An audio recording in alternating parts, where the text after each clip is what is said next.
The Supreme Court has granted bail to former DMK Minister Senthil Balaji in the alleged cash for jobs scam. Now remember, he was arrested by the Enforcement Directorate several months ago. It was a dramatic arrest, as we remember, of Senthil Balaji.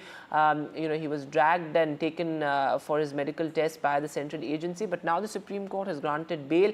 And in fact, the court has made several important points, including the fact that a delay in trial and stringent bail conditions cannot go hand in hand. They're not compatible. In fact, Chief Minister M.K. Stalin, referring to him as dear brother, has said that your sacrifice will always be remembered. Listen in.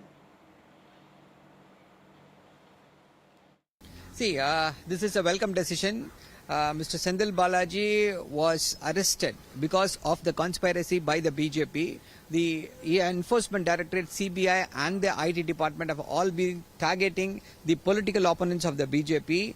The Supreme Court has released all the political opponents who were arrested by the CBI and the Enforcement Directorate. It is the prerogative of the Chief Minister to appoint someone as anyone who does not have any disqualification to hold the post of a minister. Mr. Senthil Balaji does not have any disqualification to hold the post. So, all right, let me go across to my colleague Sam Daniel joining us live from Chennai. So, Sam, what could be the political ramifications of this? Could Senthil Balaji be reinstated? Can he hold office? What do the bail conditions say? Well, political ramifications, there is a possibility that Chief Minister M.K. Stalin may want to reinstate him as a minister in his cabinet.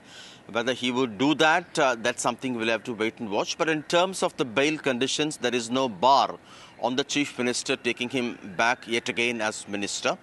If everything works well, Senthil Balaji could be released from the Pudal prison outside Chennai early this evening. This evening, M.K. Stalin is also scheduled to fly to Delhi to meet Prime Minister Modi tomorrow. So if the timing works, it's quite still possible for Senthil Balaji to say hello, meeting him in person just before M.K. Stalin would take off. But in terms of whether he would be back in the cabinet, there's no official word yet.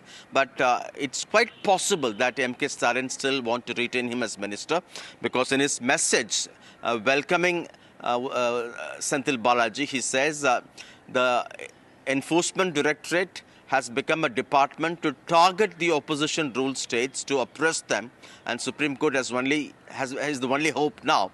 And he says they thought they would destabilize, they would weaken Senthil Balaji, but he has only emerged more stronger.